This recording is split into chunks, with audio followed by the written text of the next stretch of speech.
Sari-saring gulay by John Ohm's Cooking. Pag makaluto kayo nito, pinakamasarap ito sa kusina ninyo.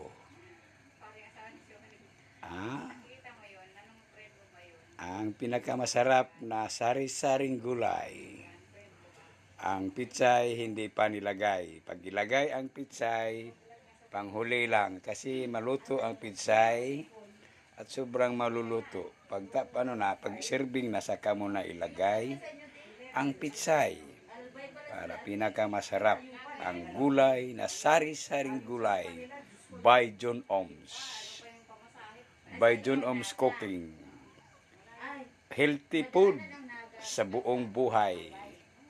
Lahat ng may mga sakit ay gumagaling nitong gulay na to. Sari-saring gulay by John Ohm's Cooking. By John Ohm's Cooking.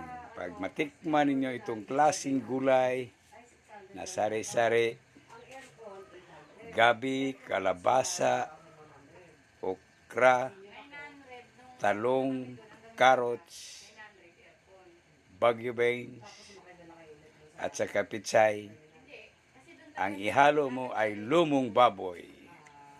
At ang ricados mo na ilagay, luya, sibuyas at bawang. Yan. Ito, pag matikman nyo, lahat ng mga sakit sa katawan ay mawawala at masasarap pa. At sa kain kayo ng kain ng karne, gulay o isda at saka mga karne na buo-buo, mas maganda pa to. Sari-saring gulay. Yan. Pwede naman na Ito ang sari-saring gulay ni John Ohm's Cook ng Patsen. Sari-saring gulay.